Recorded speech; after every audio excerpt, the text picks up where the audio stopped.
Okay, so what are we doing today? Today we're testing out the Insta360 One X2 to see if this is still a viable camera in 2023. Now I am going to go ahead and attach this mic. This is the Full Aim X5 Gen 2. I'm going to turn on the internal recording just in case something happens with the audio connection to the camera. Go ahead and get this mounted up. If you do get the Full Aim X5, make sure you don't over tighten your windscreen whenever you put it on, because it will strip out the thing and then you have to kind of guess where it goes to keep it on. All right, so what we're going to do today is there's a local pond. Let me get you guys a little further away. So we're going to take the one wheel and I have to go do a review on a fishing net. And when I do my reviews, I like to do my reviews basically in the environment in which you might use it and not just sitting at a desk. And I'm trying to figure out where I can put this fishing net without having to hold on to it the entire time. I'll just stick it right there. I think that'll be okay. Now the pond isn't that far away, so I'm just going to take the little one wheel. Plus, contrary to popular belief, I do ride this thing quite a bit still. I'm right at the 1,000 kilometers on this thing. Is how much I've ridden it. So just check out the footage. I'm going to let this camera roll all the way there and then all the way back. And we're going to try to put a vlog together out of that for the old Steve WB channel. And I'm also contemplating just shutting Steve WB down altogether. Now, I would never take all the content down or take the channel itself down, but I have other channels that are doing better, that need more attention, and I have basically too many irons in the fire, so it's hard to justify that third channel when it doesn't do so well. And it's not the channel's fault, it's my fault. But you know how it goes. I was thinking that once I became a full-time content creator, because that's my job, that's what I do, a whole bunch of Amazon videos, I was thinking I'd have plenty of time for these YouTube channels and to really be able to take the time to put out some real bangers. But I don't know if I've just become lazy or I just don't have the same amount of time as I thought I was going to have, because it seems like I have less time to make videos and all I do is make videos. Kind of don't make a bunch of sense, but that's just the way life goes. So we'll see how it goes. But I have the X2, I don't have the X3. The X2 sits around a lot and I barely use it. Mostly use it for RC cars, but now I have the 1-inch edition and that thing is just a beast. I love it. But I feel bad for the X2 sitting there because you can get it at a pretty good bargain right now. And you know, it might work just as well or look just as good as the X3 or one of the newer models. And it's going to cost you a lot less money to get the X2. So we're going to give it a go today. You can see the old one wheel down here. It's a little dusty. It's a little dirty. I've had it for a couple years or so now. It's getting to the point where I'm thinking I might need to sell it or decommission it, because I don't know for how long the electronics will hold up. I don't want to be doing 20 miles an hour on one wheel, and that's when the battery pack or the electronics board decides it's had enough and give up, and I go flipping down the street again. I'm getting too old for those trips and falls. But it's been a really good little electric vehicle for sure. I think my next one's going to have at least 2 wheels because just as I said before, I'm getting too old for those hard falls. It took my wrist forever to heal when I was learning how to ride this thing. But just some little thoughts. Whoa.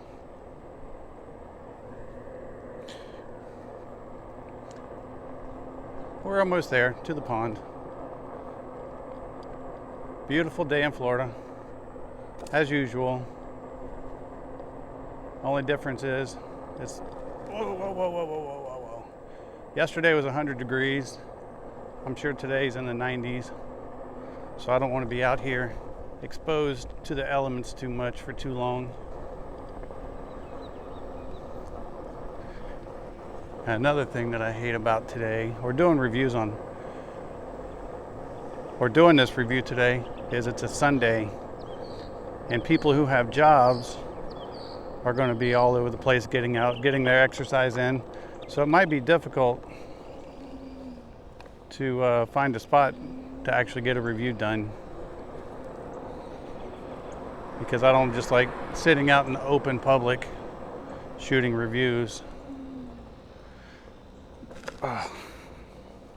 Now this little shopping center right here is a pretty cool little place. It's close to my house. There's a ton of availability in it, and I'm thinking that this might be a good place to rent a space and actually have a studio for all of my Amazon. It's getting hard at times to separate home and work. It's hard to concentrate. Oh man, look at this. They got us blocked out. So what do?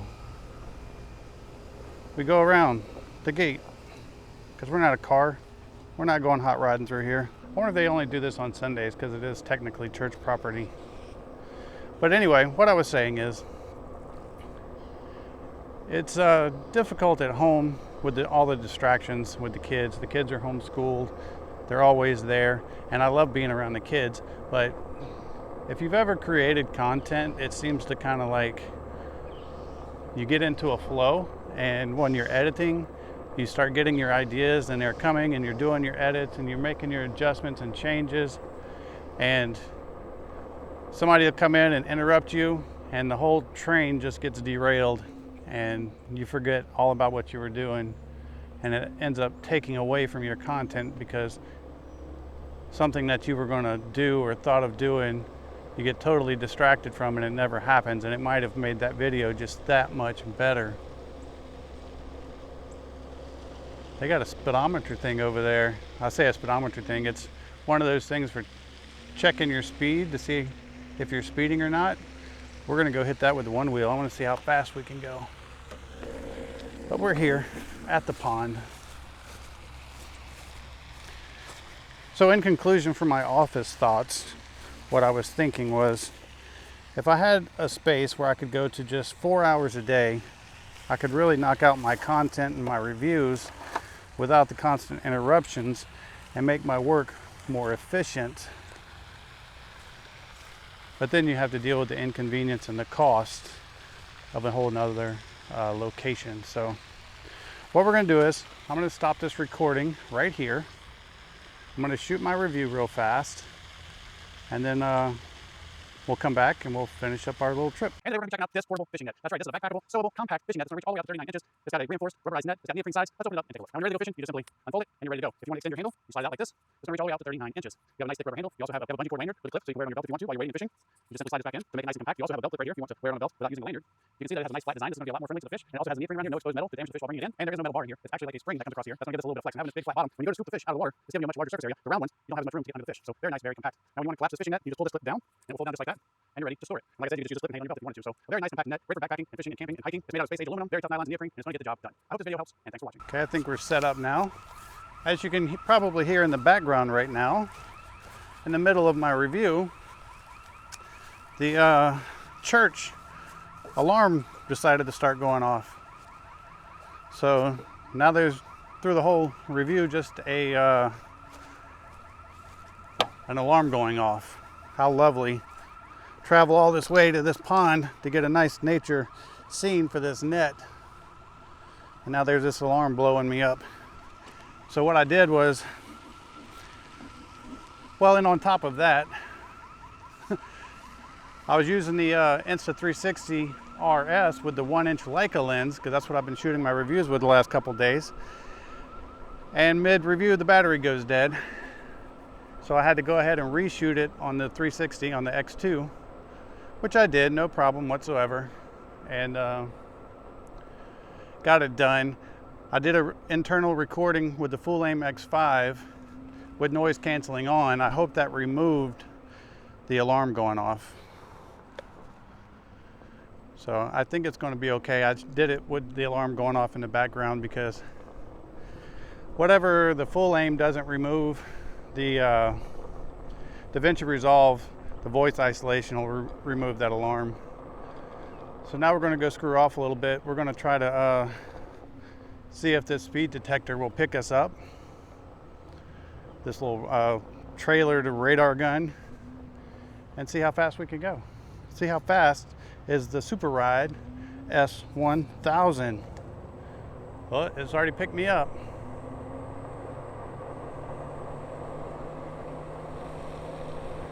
It's got me at 16,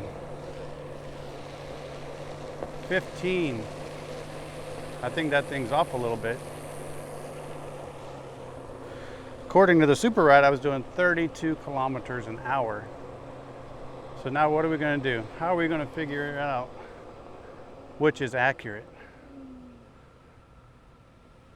I think what I'm going to have to do is when I get home, we're going to have to get the GoPro 10 out and turn the GPS on. Oh, I also have the thing that I do the speed on my RC cars too, the Skyreay GPS system. I could use that. I'll find out how fast this Super Ride really is. But now we're going to head home. I've got most of my reviews shot. I've only got a few more to do. One that I have to do a little later today is it's like a car computer scanner reader, goes into the OB port, and it reads any fault codes and the sensors on your car to let you know what's wrong with it. But I'm not going to do my truck because I blew a fuse and it's not, the OB port's not providing power right now. So I'm going to have to do it on my wife's car when she gets back from Disney Springs. Plus my truck is old and beat up. I think that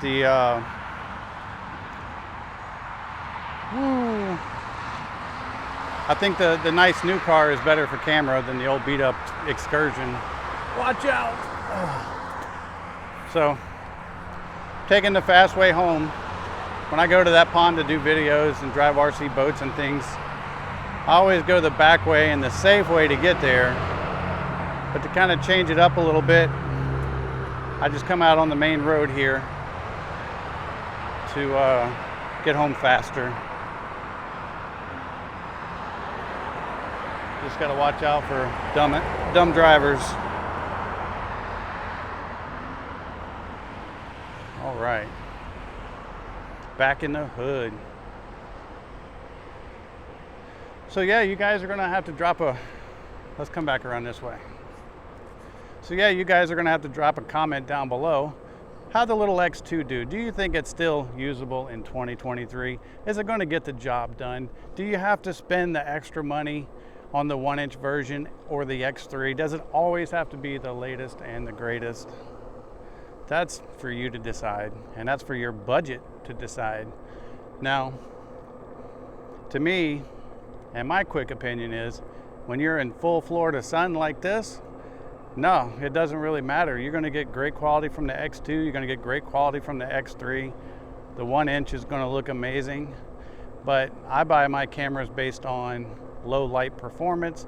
That's why I coughed up the $800 to buy the 1-inch version 360 cam, because it's going to work at Disney in the evenings and in the rides where usually the light is very, very low. And I like vlogging with the 360 camera with the family because they're all over the place all the time, and I'm constantly missing what happened due to the fact that I can't point the camera everywhere at once. Hence, the 1-inch 360 looks everywhere at once. So if something happens, I do catch it. I'm glad they didn't back out. That would have made for an exciting end to this vlog. But anyway, if you like videos like this, make sure that you drop a like. Subscribe if you want more. Let me know, would you even notice if Steve WB disappeared? Of course, me, the character, the person, is not going anywhere. I just might be redirecting my efforts back to the family channel. Until then, I'm Steve WB. I'm out.